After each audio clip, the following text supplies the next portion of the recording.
আমার এই সোনার সংসারটা দেখো না, ধৈর্য আর পরিশ্রম দিয়ে সংসারটাকে গড়ে তোলার চেষ্টা করি সবসময়। আর মনে চিন্তা করি একদিন না একদিন সুখ আমার ঘরে আসবেই আসবে। Welcome back to my channel Soma lifestyle 21-22 থেকে একটা স্বাগত জানিয়ে একটা নতুন ব্লগ আজ শুরু করে ফেললাম। আজকে দেখো কি সুন্দর ওয়েদারটা, না আকাশটা এত সুন্দর লাগছে।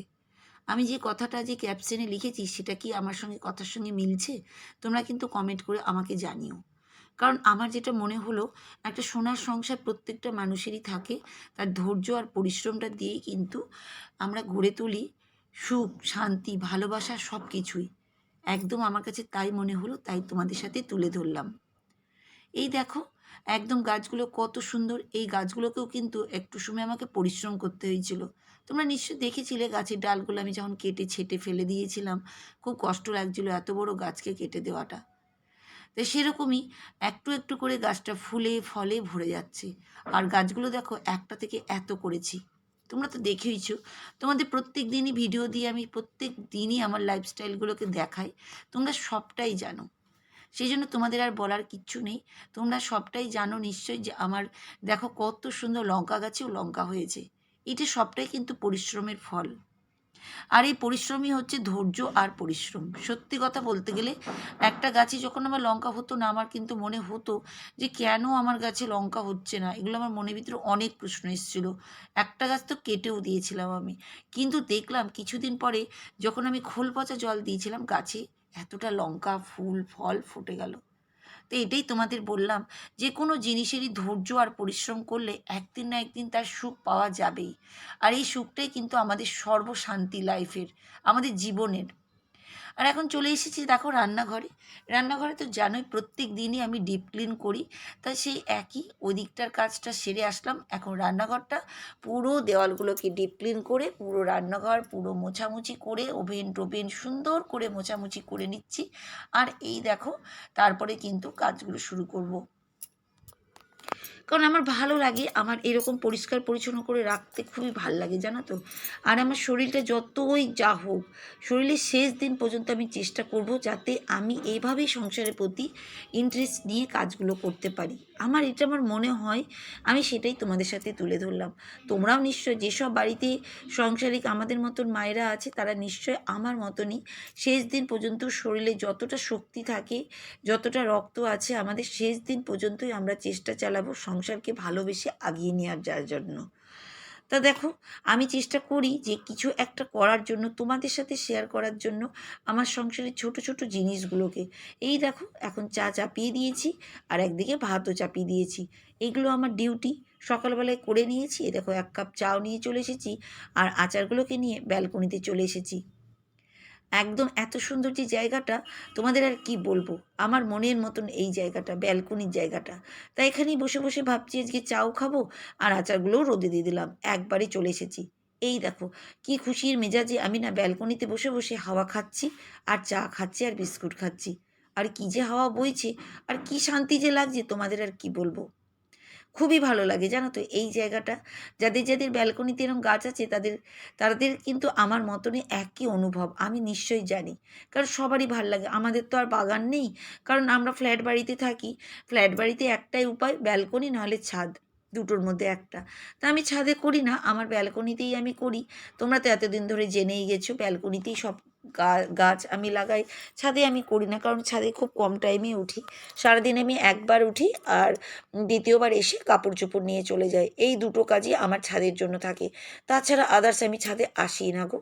আর এই রোদে আমার বেশি থাকলে শরীরটাও খারাপ করে। তোমরা তো জানোই আমার অ্যালার্জি। আর অ্যালার্জির জন্যই মাথা ঢেকে কাপড় চোপড় মেলি তুলি সব কিছুই। ছাদ থেকে নেমে চলে এসেছি। এই দেখো, সব বাসন কুসন যে কটা থাকে পটাপট পটাপট মেজে নিই। কেন, আমার তো কোনো কাজে দিদি নেই, সবটাই নিজের হাতে করি। তো সেই জন্য যতটা পারি কাজ, যখনই পারি কাজগুলোকে সেরে নিই। নাহলে কী বলো তো, একবারে অনেকটাই চাপ পড়ে যাবে আমার উপরে। আর ট্যাপ কল তো ঘরের মধ্যেই আছে। বলো তো, আগের দিন হলে সেই কল টিপে জল ধরে ধরে করতে হতো।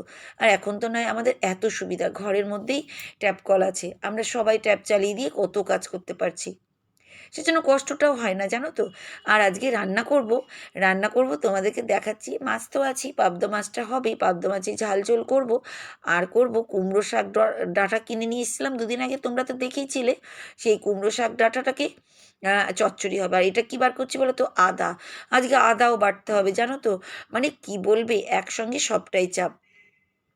আর এই দেখো, কুমড়ো শাক চচ্চড়ি কে কে খেয়েছো কিন্তু কমেন্ট করে জানিও। আমার শাশুড়ি মা করতেন, আমি তো শাকই খেতাম, মানে আমার মায়ের বাড়িতে শাকই আমরা খাই, আলু টালু দিয়ে তরকারি মতন করি না। কিন্তু এই বাড়িতে এসে এই রান্নাটা কিন্তু আমি শিখেছিলাম। আর এই যে পাবদা মাছটা ফ্রিজ থেকে বার করে রাখলাম, এখন এই দেখো শাকটা কেটে নিচ্ছি।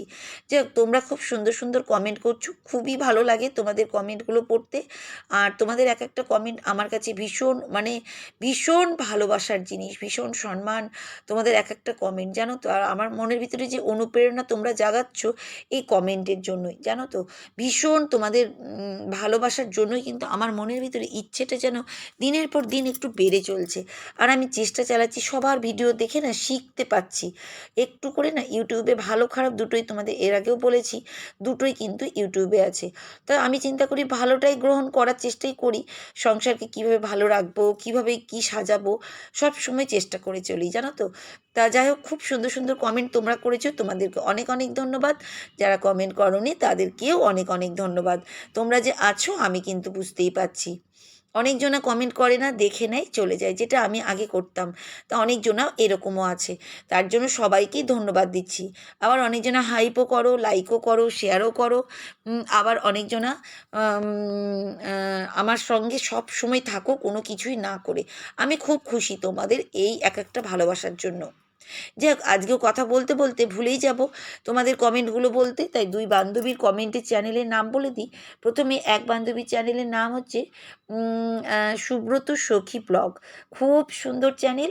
আর এই বান্ধবী বা বন্ধু, দুজনাই বলতে পারবো, হাজব্যান্ড ওয়াইফ, আমাদের বন্ধু বান্ধবী দুজনাই খুব সুন্দরভাবে ভিডিওটা তোমরা করো, আমার তো খুব ভালো লাগে।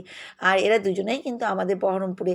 সত্যি কথা বলতে গেলে আমার খুব শখ এদের কাছে একবার সাক্ষাৎ করার, কিন্তু আজ পর্যন্ত আমাদের কোনো দিনই সাক্ষাৎ হয়নি। কোনো দিন যদি হয় আমি ভিডিওর মধ্যে নিশ্চয়ই তুলে তোমাদেরকে দেখাবো, কারণ খুবই ভালো, খুবই ভালো, খুবই ভালো চ্যানেল, আমার মতনই লাইফস্টাইল, আমার খুব ভালো লাগে, আমার খুব ভালো লাগে। তাই কি লিখেছি সুব্রত সখী ব্লগ থেকে, সেটাও তোমাদের সামনে তুলে ধরি।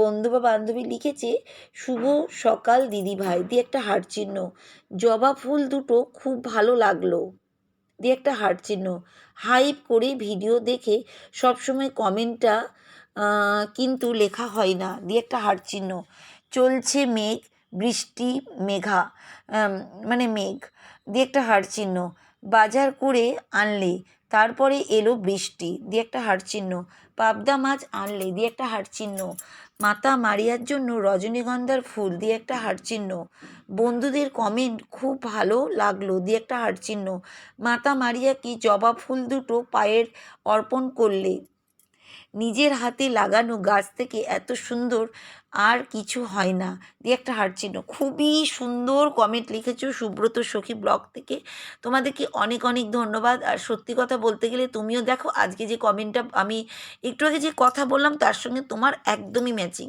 তুমি নিজেই বললে লাইক করো, কমেন্ট করো, হাইপও তুমি করো, কিন্তু তুমি কোনোদিনও আমার সামনে বলোনি। আজ তুমি কিন্তু আমার সামনে উজাড় করে বললে, আমার খুব ভালো লাগলো, তুমি এত সুন্দরভাবে আমাকে হেল্প করো। দেখেছো তো, আমি বললাম না আমার বন্ধুরা আমাকে খুবই ভালোবাসে, এই দেখো তার প্রমাণ। কত বন্ধুরা আছে যারা আমাকে হাইপ করছে, কিন্তু তারা কিন্তু এসে বলে না আমি যে হাইপ করে দিলাম। তাই আমি বললাম আমি সবাইকে খুব ভালোবাসি, তোমাদের এক একটা কমেন্ট আমি খুব খুশি, আমি বলছি এটা। সুব্রত সখী, তোমাদের কাছেও কিন্তু এই উপহারটা থেকে গেল, হাইপটা কিন্তু নিশ্চয়ই আমি তোমাদেরকে কিন্তু করে দিব। আমি তো কমেন্ট দিই জানোই, খুব ছোট ছোট কমেন্ট দিই, বড় কমেন্ট দেওয়ার সময় আমার একদমই হয় না। অনেক কষ্ট জানোই, সবই জানো, সংসার মানে কি, তোমারও সে একই আমার মতনই, তো সেই একই। তা যাই হোক, তুমি কিন্তু খুব ভালো সুন্দর কমেন্ট করেছো, তার জন্য ধন্যবাদ। আর এই দেখো বৃষ্টি শুরু হয়ে গেছে এই দিকে, কী আর বলবো, আকাশে কালো মেঘ, কখনো বৃষ্টি কখনো রোদ, এই বর্ষাকালের নিয়ম। যাই হোক দেখো, একদম ঝরঝরিয়ে বৃষ্টি কিন্তু হতেই লেগেছে। এই দেখো দেখতে পাচ্ছ তো কী জোরে যে বৃষ্টি হচ্ছে, তোমাদের কি বলবো। যাই হোক, আরেকজনের কমেন্ট পড়িনি, তার চ্যানেলের নাম হচ্ছে মৌসুমি ঘরকন্যা। মৌসুমি ঘরকন্যা খুব সুন্দর চ্যানেল, আমার তো খুবই ভালো লাগে, আমি তো দেখি। আর কি কমেন্টে লিখেছি সেটাও তুলে ধরি তোমাদের সাথে। বন্ধু লিখেছে লাইক দিয়ে একটা হার্ট চিহ্ন, খুব ভালো লাগলো সারাদিনের জার্নি, তার সাথে গল্প মন দিয়ে শুনলাম আর সুন্দর করে দেখে নিলাম দিয়ে একটা হার্ট চিহ্ন। খুব সুন্দর মৌসুমি ঘরকন্যা তুমি, তোমার চ্যানেলটাও যেমন নাম সুন্দর তেমন তুমি কমেন্টটাও সুন্দর করেছো, আর তুমি লাইক দিয়ে শুরু করেছো। হ্যাঁ গো, সারাটা দিনের জার্নি মানে কি হাঁপিয়ে যায়, কিন্তু কিচ্ছু করার নেই গো, করতে তো হয়, তোমাকেও যেমন করতে হয় সে আমাকেও তাই গো। আর প্রতিদিনই ছোটোখাটো একটু আমার মনের গল্প মনের কথা সেগুলোই সামনে শুনলে তুমি, তুমি বললে ভালো লেগেছে, আমি খুব খুশি হয়েছি গো। এভাবেই সঙ্গে থাকবে আমার সঙ্গে। হুম। তা যাই হোক, দুই বান্ধবীর কমেন্টটা পড়ে নিলাম আর এইদিকে আমার ভিডিওতে চলে আসি। এই দেখো আজ না মাতা মারিয়ার জন্য একটাই ফুল পেয়েছি গো গাছ থেকে। আর ছিল বেলি ফুলগুলো, কিন্তু দু একদিন হয়ে গেছে গাছেই ফুটা, তো আর তুললাম না। এটা একদম ফ্রেশ, মাতা মারিয়ার চরণে, যিশু বাবার চরণে আমি দিয়ে দিলাম। দিয়ে মাকে সামনে ধূপ মোম জ্বালিয়ে একটু প্রেয়ার প্রার্থনা করছি। খুবই ভালো লাগে গো, এই জায়গাটা যেন একটা শান্তির জায়গা।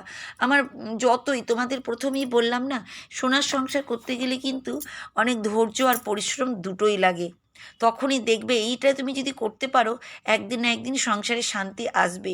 আমারও সংসারে অনেক রকমের অশান্তি শান্তি সবই কিছু আছে। এই যে মাতা মারিয়ার চরণে না সব কিছু প্রেয়ারটা আমি বলি, জানো তো, আমি এখান থেকেই শক্তিটা পাই। আর এভাবেই কিন্তু চলি। তা আজকের মতন বিদায় নিচ্ছি, টাটা।